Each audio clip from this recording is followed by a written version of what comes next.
says we are live. So let's assume we are. Hello, everyone. Welcome back. And today we're going to jump into a discussion regarding visualization. So lead on. Yes. So turbo boosting your visualization, Back to the Future. And we're going to explain the foundation for this first, and then we're going to give you the technique, because the technique will only make sense knowing the foundation of it. What was the foundation? Well, you maybe just starting out by why this topic, why visualization, Right. Why would I want to? Oh, okay. Yes. Why would I want to change my visualization techniques? Yes. Okay. So a lot of people use visualization. It works really well for some people. It doesn't work for others. And for some people, it works well for some things and not for other things. So the idea behind it is you visualize what you want, whatever the results are that you want, with the feeling as if you already have it now. And then the idea is that that's where you will end up.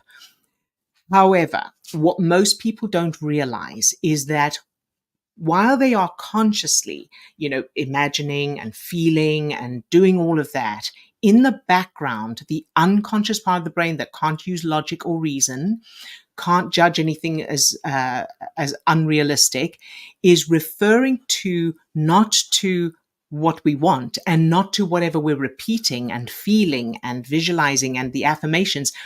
It is only referring to the childhood memories, the implicit childhood memories that prove our self-image and worldview.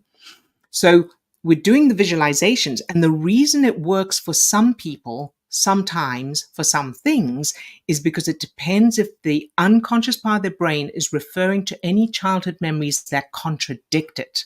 So Example. Yes. So let's say I want more money. Okay, so there's a very common one. I want to have wealth. I want to feel, safe financially and free and at peace, all of that. So I create this visualization of maybe a beautiful house, car, and I feel the feeling of having that financial security. So I'm visualizing it and I'm feeling it and I'm doing it all right.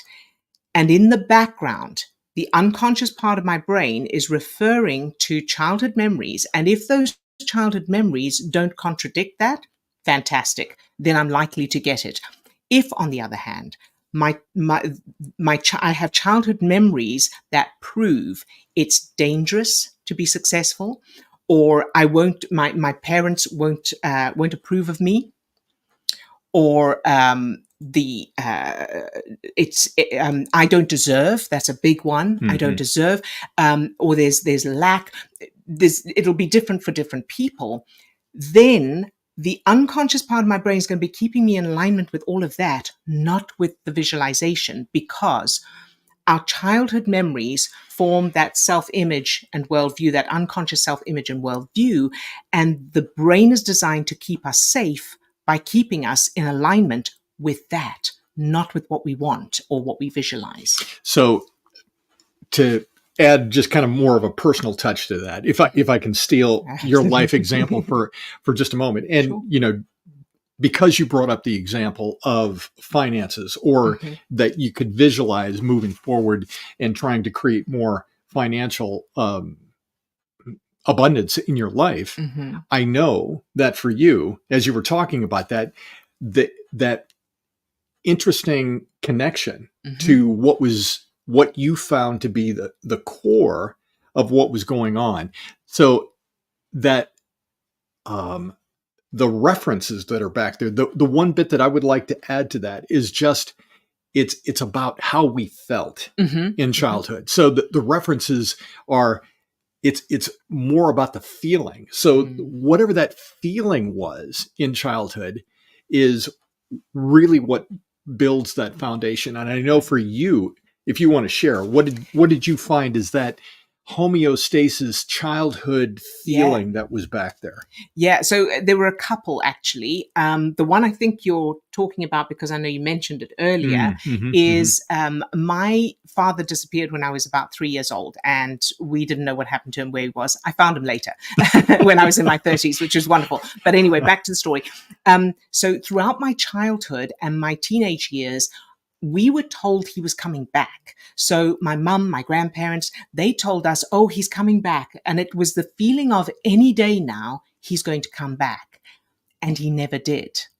Until, of course, as I say, I found him when I was in my 30s. So my whole childhood and teenage years had this feeling of something is expected and it never happens. And then as an adult, that's the feeling I had with money. I was I would do things that were supposed to bring in money. I was supposed to be paid. People wouldn't pay me. I would start businesses that other people were successful in, and I would do exactly the same thing. So I'd be expecting the money, and the money never came. So it was exactly the same feeling. So what was going on was the unconscious part of my brain. And I was doing all the visualization, the affirmations, the hypnosis, self-hypnosis, subliminals, you name it, I did it. And I felt the feeling and all of that. But in the background, the unconscious part of my brain was referring to that childhood feeling of it's supposed to come and it never does. And it was keeping me in alignment with that instead of with what I wanted. And in this case, the vehicle happened to be money. So effectively, now I'd found my father, but now money was playing the role of my father in that experience. So that's kind of how it works. Yeah. And I think that provides, a quick and a really good foundation to, understanding a little bit better, where we're going with this and how to level up, how to change, how to turbo boost your visualization so that it actually is moving us in the direction that we want to go. Right. So the technique is, instead of, do the visualization. Absolutely. So you do the visualization the way you normally do with the feeling, make sure the feeling's strong. We all know that. You do that. And then the next level is you put that in your childhood. You put that visualization that you've been doing, the feeling of it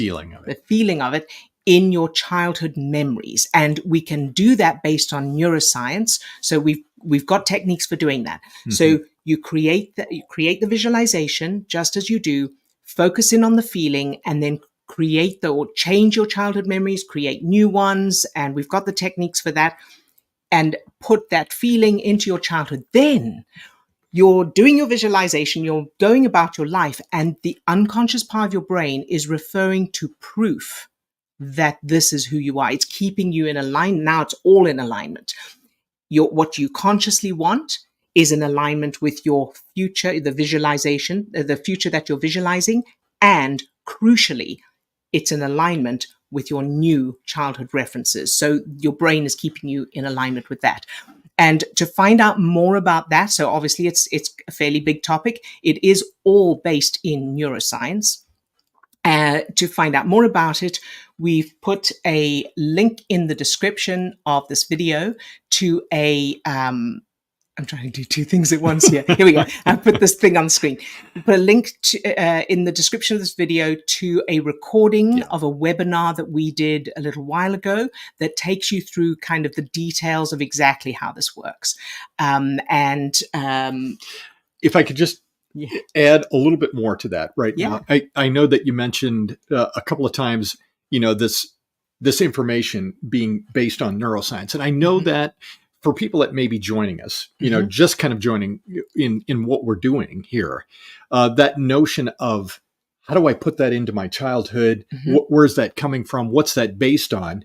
It sounds a little different, odd, or it might be even, discounted. Yeah. So, we do go into some of that in the webinar as well, but just very briefly, if you would like the neuroscience references, the best thing is put a comment in the comments of this video, just say, I'd like the research or something like that, and I'll share with you some of the links to the science behind this, to the science behind the fact that everything we do now, our self-image, is based on our childhood memories, not our conscious thinking. And I'll give you the science, or some of the research rather, into the science behind changing memories. So it's all based in science. And if you would like the references to that, I could post those links. Absolutely. How about that? Sounds good. Great. All right, everybody. Hope that's helpful. Let us know in the comments what you think, if this is the first time you've heard of this, because we found that not many people know about this yet, or are talking about it. So we'd love to hear from you, and we'd also love to hear your thoughts on the webinar, on the recording of the webinar. And we'll give this a go time. and see if you can up your visualization turbo results. Boost your visualization. Thank you. I just want to say, sorry, I forgot to say, the reason we put Back to the Future there, right, is because this is like, the movie Back to the Future, where Marty McFly goes back to his past to change, and he makes changes in his past that are affecting his present. Yeah. This is the same thing. Now, obviously, we can't physically go back to the past, but this is the big key. The unconscious part of your brain can't tell the difference between reality and imagination. So as you imagine a different past and you change those memories, the unconscious part of your brain will believe that those are the real memories, while you will still consciously know what originally happened. So this is not brainwashing yourself or gaslighting yourself. You'll consciously know what originally happened, and you'll change the unconscious references, just like Marty McFly was making all kinds of changes. And in the same way, they affect now for you and moving forward, of course, your future. So that notion of the conscious mind is what understands or can detect kind of a timeline. And for the unconscious part of your brain, everything is happening now. That's right. So if you think about it, the past isn't actually happening right now, except when neurons connect in neural pathways in our brain right now. So in reality, the past is only happening right now. In the moment you remember, yes. Or as your brain refers to those memories. Can start to twist your brain into a pretzel. But hopefully that was all helpful. Yeah. Give it a go and start to change your now. Yeah, go back. You know what we mean. Back to the Future. All right, we'll see you next time. Let us know if you have any questions. We'll see you next time. Bye-bye.